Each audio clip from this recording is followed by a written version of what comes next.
L'Observatoire des taxes foncières de l'UNPI a rendu son 19e rapport. Quelques chiffres, plus 37% de hausse de la taxe foncière entre 2014 et 2024, plus 1,7% en 2025, car nous sommes en période préélectorale, et une majoration également très importante des valeurs locatives.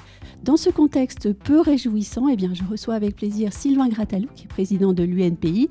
Il va nous aider à mieux comprendre la situation dans laquelle se trouvent les propriétaires français. Les ondes de Limo. Osez la curiosité pour votre bien. Anne-Sandrine Di Girolamo. Bonjour Sylvain Grattalou. Bonjour Anne-Sandrine. Cette année, la taxe foncière ne progresse que très légèrement. Je trouve que c'est un chiffre qui mérite quelques commentaires parce que c'est d'abord assez exceptionnel pour être noté. Et ensuite, on se dit que la situation, finalement, elle a quelque chose de presque cynique si on songe que nous sommes justement en période préélectorale. Alors, votre question, vous avez donné les éléments de réponse. Oui. Évidemment, c'est extrêmement cynique. On a pu constater au cours des 3 dernières années une augmentation très importante et qui arrive presque à 15 points, ce qui est énorme. Et puis, mais on pouvait peut-être le pressentir, cette année, tout se passe tranquillement, c'est-à-dire qu'il n'y a pas d'augmentation. Pour quelle raison ? Eh bien, effectivement, comme vous l'avez signalé, les échéances électorales et municipales arrivent en 2026 et les candidats maires à leur propre succession ont tout intérêt à s'inscrire dans un adoucissement de l'imposition. Et d'ailleurs, on a pu constater que à chaque fois qu'il y a c'est un fait coutumier en plus. On a une augmentation qui est extrêmement faible. C'est prendre les Français et les usagers pour des imbéciles. Mais ils ne sont pas dupes. Pour autant, on voit bien qu'ici que la taxe foncière est non seulement un enjeu pour les propriétaires, on y reviendra peut-être, mais aussi un enjeu stratégique pour les collectivités. Oui, autre chiffre important, et je précise ici qu'on ne va pas donner tous les chiffres de ce rapport qui est extrêmement riche en fait. Donc il faut aller lire le rapport sur le site de l'UNPI. Moi-même sur le site je donnerai quelques chiffres, mais j'ai relevé aussi celui-ci. Le taux moyen de taxe foncière en France en 2024 est de 40,67%. Soit 20,34% du loyer annuel dans les villes de plus de 90 000 habitants. Cela équivaut à 2,4 loyers. En fait, c'est complètement fou.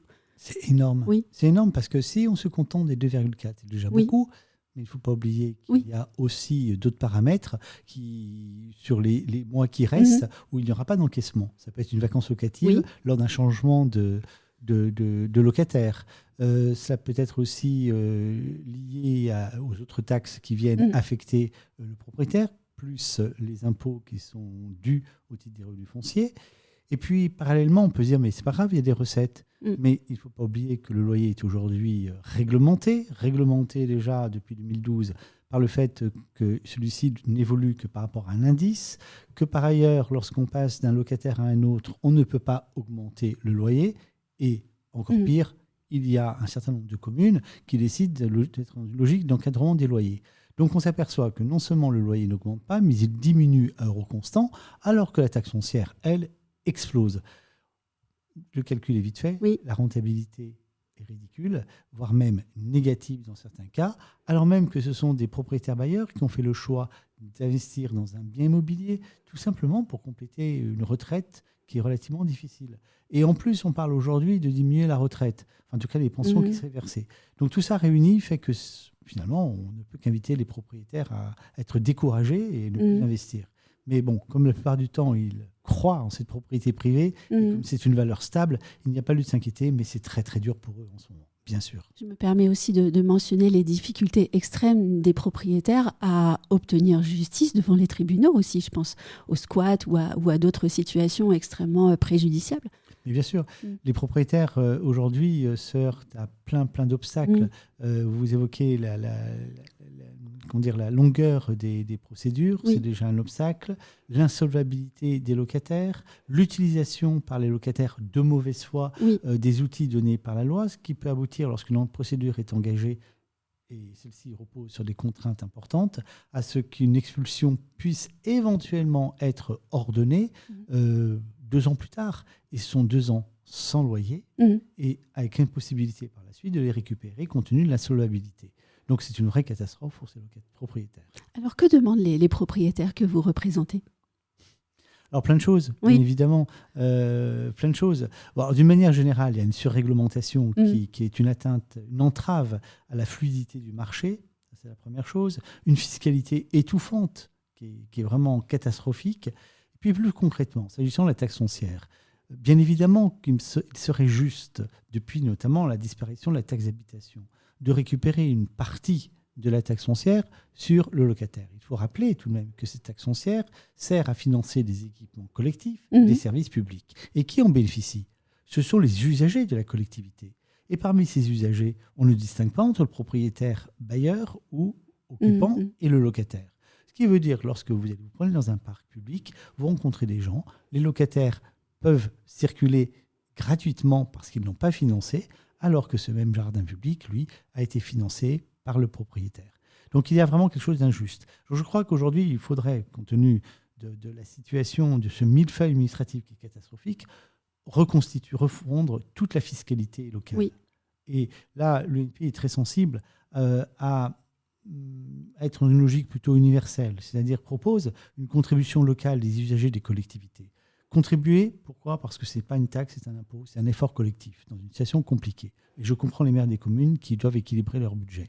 Mais tous ceux qui bénéficient des efforts et des investissements réalisés par les communes doivent financer. Et un financement qui serait aussi, qui nous distinguerait de l'opposition bailleur-locataire. C'est-à-dire qu'on est simplement usager. Je suis usager locataire, je paye la taxe foncière. Je suis usager propriétaire occupant un peu plus parce qu'effectivement, je suis aussi propriétaire.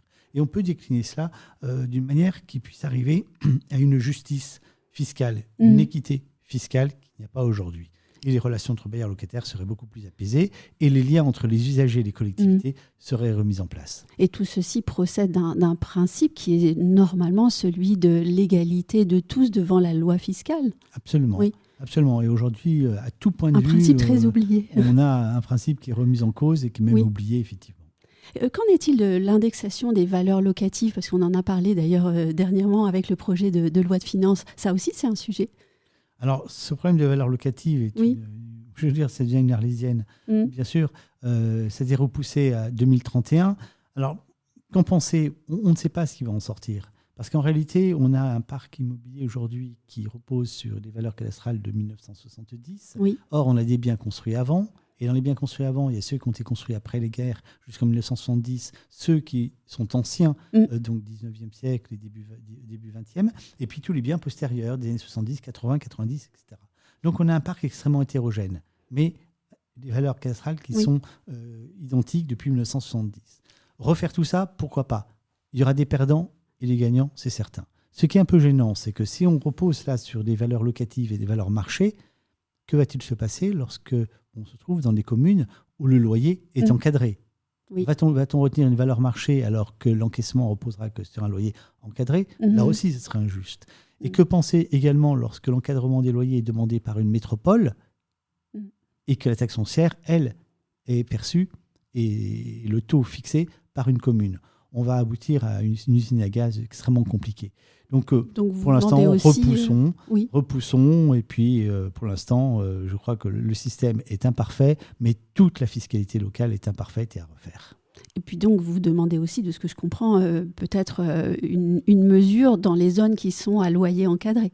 Alors, dans les zones où le loyer est encadré, je crois qu'effectivement, on ne peut pas à la fois diminuer les rentrées d'argent du propriétaire tout en augmentant la taxe foncière. Je crois qu'il y a des outils qui sont précieux parce qu'il ne faut pas oublier que le propriétaire est un propriétaire citoyen. C'est-à-dire qu'il s'inscrit dans un souci de l'intérêt général.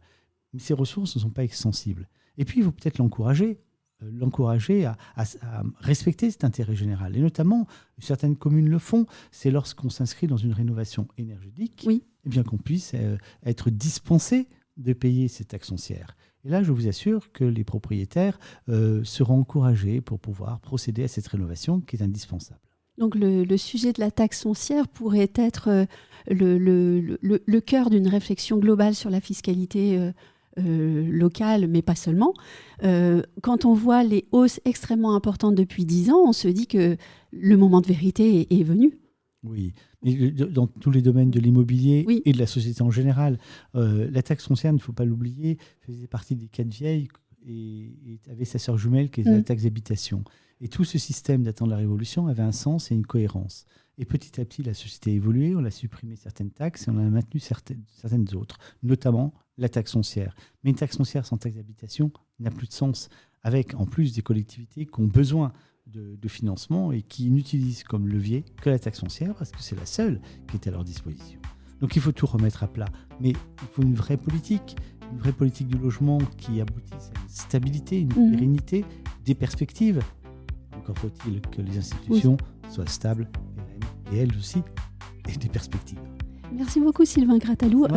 Encore bravo pour ce rapport qui chaque année est toujours plus dense. Cette année encore, c'est vrai qu'il y a eu de nouveaux calculs très intéressants. L'année prochaine, ce sera le 20e, ce sera l'anniversaire de ce rapport et on va davantage l'enrichir avec beaucoup de croisements et de recoupements. Et donc j'invite ceux qui nous écoutent et ceux qui nous regardent à aller le lire en intégralité, car je le dis ici encore, nous n'avons pu évoquer que des bribes de ce rapport tant il est riche. Voilà, merci beaucoup et à bientôt.